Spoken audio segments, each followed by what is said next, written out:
E T V کے تمام ناظرین و سامعین السلام علیکم۔ ناظرین، آج کی ویڈیو میں ہم بات کریں گے حضرت صالح علیہ السلام کے بارے میں۔ آپ اللہ تعالیٰ کے چھٹے پیغمبر ہیں۔ آپ کے والد کا نام عبیر بن سیاف ہے۔ آپ حضرت نوح علیہ السلام کے بیٹے سام کی نسل میں سے ہیں۔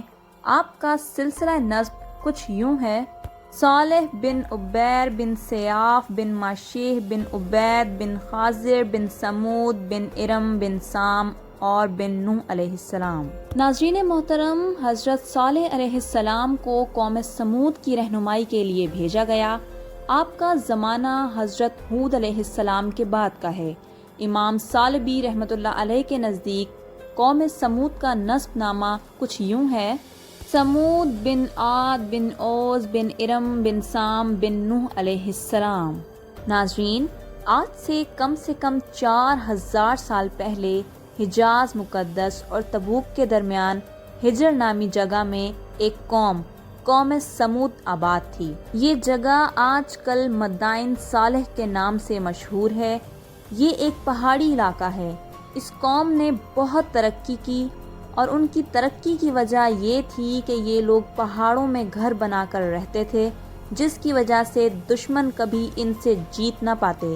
یہ شہر مدینہ منورہ سے شمال مغرب میں 380 کلومیٹر کے فاصلے پر واقع ہے۔ ناظرین و سامعین، قوم عاد کی تباہی کے بعد دن گزرتے رہے اور لوگ ایک بار پھر ابلیس کے وسوسے میں آ کر کفر و شرک میں مبتلا ہو گئے۔ سمود بت پرست تھے۔ وہ خدائے واحد کے علاوہ بہت سے معبودوں کی پرستش کرتے۔ حضرت صالح علیہ السلام انہیں سمجھاتے اور دین کی دعوت دیتے، لیکن انہوں نے ہر طرح سے عاد کی پیروی کی۔ قرآن مجید کی سورہ ہود میں اللہ تعالیٰ ارشاد فرماتے ہیں: اور قوم سمود کے پاس ہم نے ان کے بھائی صالح کو پیغمبر بنا کر بھیجا۔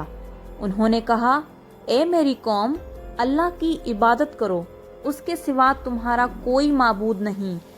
اسی نے تم کو زمین سے پیدا کیا اور اس میں تمہیں آباد کیا، لہٰذا اس سے اپنے گناہوں کی معافی مانگو، پھر اس کی طرف رجوع کرو۔ یقین رکھو کہ میرا رب قریب بھی ہے، دعائیں قبول کرنے والا بھی ہے۔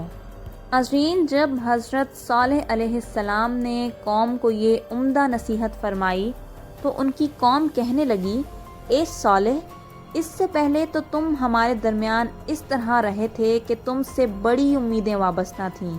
جن بتوں کی عبادت ہمارے باپ دادا کرتے آئے ہیں، کیا تم ہمیں ان کی عبادت کرنے سے منع کرتے ہو؟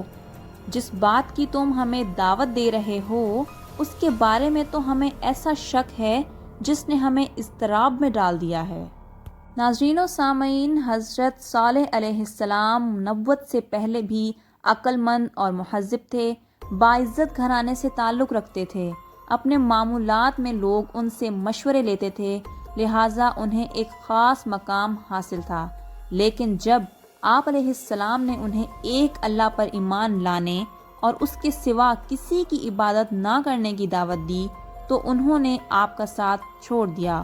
حضرت صالح علیہ السلام نے اپنی قوم سے بہترین نرم و لطف اندوز خطاب کیا اور انہیں خیر کی طرف بلایا۔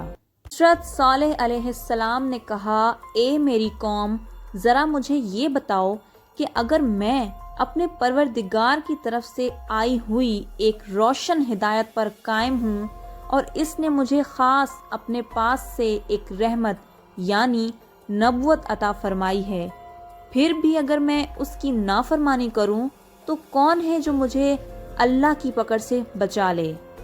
ناظرین محترم، قرآن مجید کی سورہ اعراف آیت نمبر 74 میں ہے کہ حضرت صالح علیہ السلام نے اپنی قوم سے فرمایا: اور وہ وقت یاد کرو جب اللہ نے تمہیں قوم عاد کے بعد جانشین بنایا اور تمہیں زمین پر اس طرح بسایا کہ تم اس کے ہموار علاقوں میں محل بناتے ہو اور پہاڑوں کو تراش کر گھروں کی شکل دے دیتے ہو، لہٰذا اللہ کی نعمتوں پر دھیان دو اور زمین میں فساد مچاتے نہ پھرو۔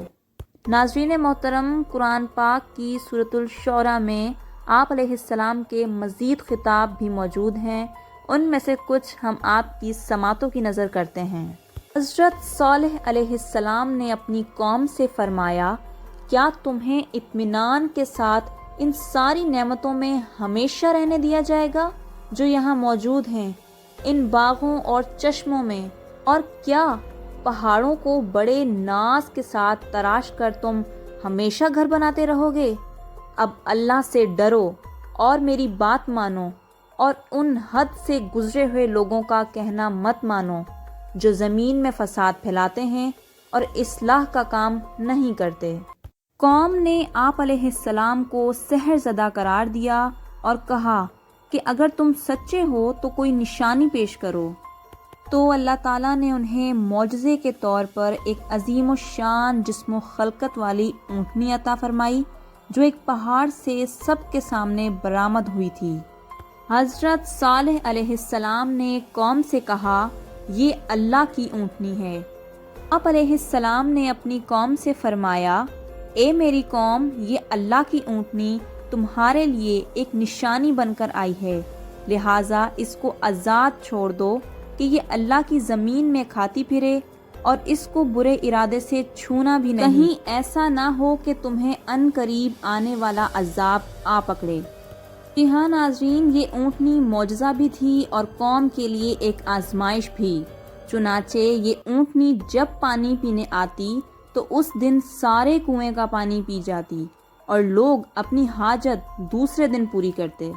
سورۃ القمر آیت نمبر 27 میں اللہ تعالیٰ ارشاد فرماتے ہیں، ہم ان کے پاس ان کی آزمائش کے طور پر اونٹنی بھیج رہے ہیں، اس لیے کہ تم انہیں دیکھتے رہو اور صبر سے کام لو۔ ناظرین محترم، یہ اونٹنی ان کے لیے امتحان تھی کہ اب بھی ایمان لاتے ہیں یا نہیں۔ ایک عرصہ گزرا تو قوم بیزار آ گئی۔ قوم کے ظالم سرداروں نے اونٹنی کو ذبح کرنے کا فیصلہ کیا اور ایک رات ظالم سردار کیدار نے اونٹنی کو ذبح کر ڈالا۔ جب حضرت صالح علیہ السلام کو پتہ چلا تو انہوں نے اپنی قوم کو 3 دن کی مہلت دی اور فرمایا، 3 دن خوب کھا پی لو، مگر ظالم لوگوں نے ہٹ دھرمی کرتے ہوئے خود حضرت صالح علیہ السلام کو قتل کرنے کی ٹھان لی۔ ان کی قوم میں 9 بڑے بدماش تھے۔ وہ آپس میں ایک دوسرے سے کہنے لگے، سب مل کر اللہ کی قسم کھاؤ کہ ہم صالح اور اس کے گھر والوں پر رات کے وقت حملہ کریں گے، پھر اس کے وارث سے کہہ دیں گے کہ ہم ان گھر والوں کی ہلاکت کے وقت موجود ہی نہیں تھے، اور یقین جانو ہم بالکل سچے ہیں۔ قرآن پاک کی سورہ نمل میں اللہ تعالیٰ ارشاد فرماتے ہیں، انہوں نے یہ چال چلی اور ہم نے بھی ایک چال اس طرح چلی کہ ان کو پتہ بھی نہ لگ سکا۔ پھر قوم سمود پر اللہ تعالیٰ کا ایسا عذاب نازل ہوا۔ سید آلوسی اپنی تفسیر روح الامانی میں فرماتے ہیں کہ سمود پر عذاب آنے کی علامات اگلی صبح ہی سے شروع ہو گئی، یعنی پہلے روز سب کے چہرے زرد پڑ گئے، دوسرے روز سرخ اور تیسرے روز سیاہ ہو گئے جیسے تاریکی چھا جائے۔ ناظرین و سامعین، ان 3 دنوں کے بعد رات کے وقت ایک ہیبت ناک آواز نے ہر شخص کو ہلاک کر ڈالا۔ جس حالت میں وہ تھے ان کی بستیوں کو ایسا کر ڈالا جیسے وہ کبھی وہاں بسے ہی نہ ہوں۔ ان کے غرور کا انجام آنے والی نسلوں کے لیے عبرت کا نشان ہے۔ ناظرین محترم، قوم سمود پر اللہ تعالیٰ کا یہ عذاب نازل ہوا اور دوسری طرف حضرت صالح علیہ السلام اور ایمان لانے والے محفوظ رہے۔ قوم کی ہلاکت کے بعد وہ فلسطین میں آ کر آباد ہوئے جو حجر کے قریب ہے۔ آپ علیہ السلام کا مزار مبارک جزیرہ نمائے سینا کے مشرق کنارے پر وادی سیر میں نبی صالح کے نام سے آج بھی واقع ہے۔ تو ناظرین، یہ تھی ہماری آج کی ویڈیو۔ امید کرتے ہیں آپ کو ویڈیو ضرور پسند آئی ہوگی۔ ویڈیو پسند آنے پر لائک، کمنٹ اینڈ شیئر ضرور کریں اور مزید ویڈیوز کے لیے ہمارا چینل ETV سبسکرائب کریں۔